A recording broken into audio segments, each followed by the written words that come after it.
बहुत बड़ा नुकसान जो होना था वो हो चुका है। और अगर फिल्म रिलीज़ हुई तो इस प्रकार की नफ़रत की बातों को और फैलाया जाएगा। मैं यहाँ बताना चाहता हूँ कि ये फिल्म उसी प्रकार की फ़िल्म है जैसे कश्मीर फाइल्स आई थी, और कश्मीर फाइल्स को गोवा में जो फिल्म फेस्टिवल हुआ था उसके जूरी के अध्यक्ष ने कहा ये फ़िल्म बहुत वाहियात फिल्म है, वल्गर फिल्म है और ये प्रोपेगेंडा फिल्म है।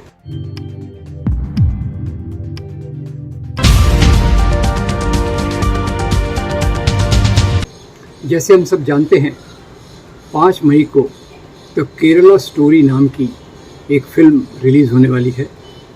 इस फिल्म के रिलीज़ पर रोक लगाने के लिए कुछ याचिकाएं आई थी जिनको सुप्रीम कोर्ट ने नामंजूरी दे दी।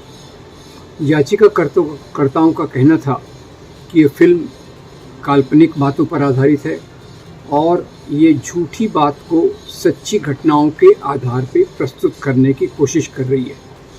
याचिकाकर्ताओं ने इसके पहले ये फिल्म, जब इसका टीज़र 2 नवंबर को रिलीज़ हुआ था और इसका ट्रेलर 27 अप्रैल को रिलीज़ हुआ था, उसके बाद से लोगों ने ख्याल किया कि इसमें जो घटनाओं को सच्ची घटनाओं के रूप में कहा जा रहा है वो कल्पना से ज़्यादा कुछ नहीं है।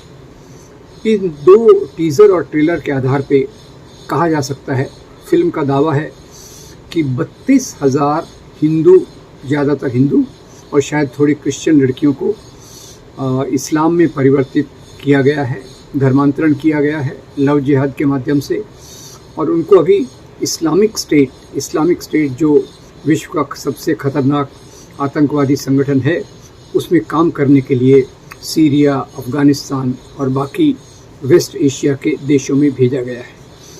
अब ये जो दावा है 32,000 लड़कियों का, उसमें एक लड़की शालिनी उन्नीकृष्णन, जिसका नाम बदलकर फातिमा कर दिया गया है, उसकी जीवनी के बारे में बताते हैं और वो कहती है कि मेरे जैसी कई लड़कियां जेल में हैं या उनको दफना दिया गया है या उनसे गंदे काम कराए जा रहे हैं या आतंकवादी संगठनों से जोड़ दिया गया है। अब ये जो फिल्म के निर्माता हैं और दिग्दर्शक हैं, उन्होंने इसकी जो स्क्रिप्ट लिखी है वो पूरी तौर से ऐसी आधार पे है जिसका कोई सिर पैर नहीं है। अब जहाँ तक केरला में सवाल है, लव जिहाद का मुद्दा केरल में उठाया गया था और 2 पुलिस कमिश्नर्स ने इसकी जांच भी की थी और पाया गया था कि ये लव जिहाद के मामले में कोई सच्चाई नहीं है। अब एक खुले समाज में जहाँ अलग अलग धर्म के लोग रहते हैं, मिलते हैं, उनमें अंतर्धर्मी विवाह होना तो कोई बड़ी बात नहीं है। जहाँ तक 32,000 का आंकड़ा है, ये फिल्म निर्माताओं ने कहाँ से लाया? अब इसके 2-3 मैं स्टैटिस्टिक्स देना चाहूँगा। 2012 में उस समय के केरला के मुख्यमंत्री ओमेन चंडी ने बताया कि 2006 से लेके 2012 तक करीब 3,000 लड़कियों का इस्लाम में 3,000 लोगों का, सॉरी लड़कियों का नहीं, 3,000 लोगों का इस्लाम में धर्मांतरण हुआ है। उसमें लड़कियों की तादाद भी बहुत बड़ी है और ऐसे ही उतनी संख्या में उसके आसपास हिंदू धर्म में भी धर्मांतरण हुआ है। तो उन्होंने दोनों बातें बताई थी, पर इन्होंने एक बात को पकड़ लिया, वो 6 साल के डेटा को 1 साल का डेटा मान के उसमें 10 गुना बढ़ोतरी करके 32,000 का आंकड़ा, कहीं की ईंट कहीं का रोड़ा, 32,000 का आंकड़ा इन्होंने जोड़ा। अब इसमें कोई सच्चाई तो है नहीं। अब अगर हम देखें कि जो institute of defence studies and analysis का जो डेटा है वो बताता है कि आज दुनिया में 40,000 इस्लामिक स्टेट के आतंकवादी सक्रिय हैं और ये जो 40,000 लोग हैं इनमें ज़्यादातर वेस्ट एशिया, सीरिया, अफ़गानिस्तान और इस प्रकार के देशों के हैं। और ये रिपोर्ट ये भी बताती है कि भारत के मुसलमानों पर इस्लामिक स्टेट के बातों का प्रभाव कम हुआ है और भारत के जो लोग हैं उसमें केवल 86 हैं। 86 पुरुष भी होंगे, स्त्रियां भी होंगी, तो 32,000 लड़कियां कहाँ से आ गई? ये फिल्म निर्माताओं की जो कल्पना दृष्टि है उसका एक हमको नमूना इसमें दिखाई देता है।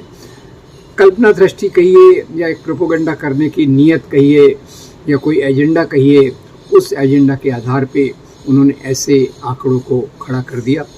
इस आंकड़ों को चैलेंज किया गया। शशि थरूर जो कांग्रेस के एमपी हैं, उन्होंने कहा कि ये जो केरल स्टोरी के नाम पे फिल्म आने वाली है तो उसके अभी जो जानकारी मिली है उसके आधार पे ये हमारा केरल नहीं है। हमारे केरल में इस प्रकार की बातें नहीं होती।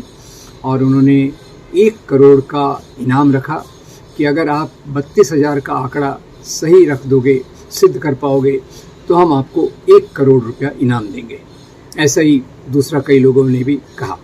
और ये फिल्म निर्माताओं ने फिर ऐसा सुना है कि पहले 32,000 कहा, फिर नहीं कहा कुछ हज़ार हैं, फिर अभी कहते हैं नहीं 3 केसेस का हमारे पास वीडियो रिकॉर्डिंग है, कुछ माता पिताओं की भी तकलीफ़ की बात हमारे पास है। तो अब फिल्म निर्माता भी एक कदम पीछे ले रहे हैं, पर तब तक बहुत बड़ा नुकसान जो होना था वो हो चुका है।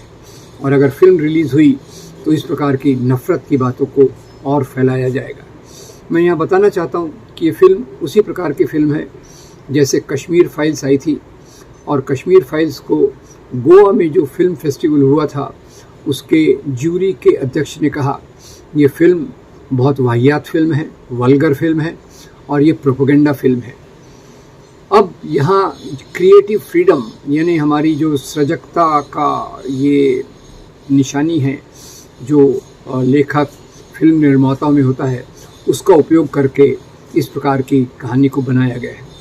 तो उसमें अभी केरल के मुख्यमंत्री पिनराई विजयन कहते हैं कि आपकी जो स्वतंत्रता है, आपकी जो क्रिएटिविटी है, उस पर कोई बंदिश नहीं होना चाहिए।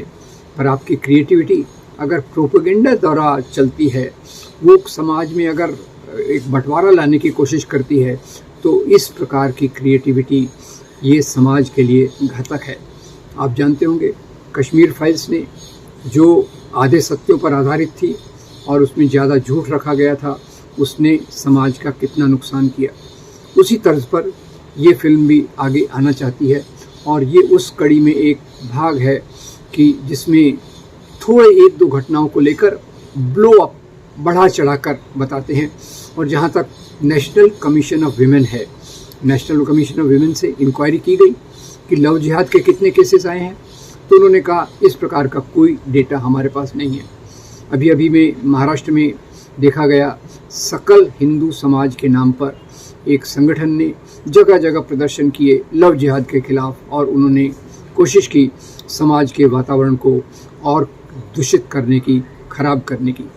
दोस्तों, लव जिहाद का मामला ये पूरा काल्पनिक है।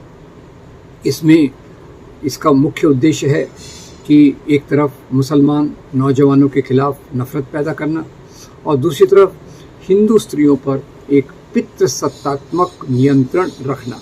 ये उनके 2 मुख्य उद्देश्य हैं।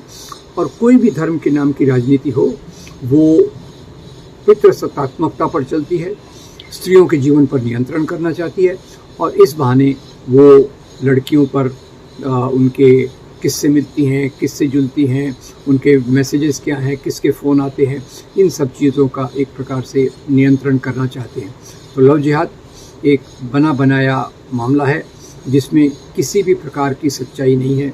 जो हमको हादिया, अखिला नाम की जो हिंदू लड़की थी, वो उसका आसिफ जहान नाम के लड़के से प्यार हो गया, वो इस मुसलमान बन गई और उसके खिलाफ आरोप लगाया गया कि उसको भी आईएस में भेजने के लिए तैयार किया जा रहा है, आईएस में भेजने के लिए तैयार किया जा रहा है। अब ये केस गया सुप्रीम कोर्ट तक।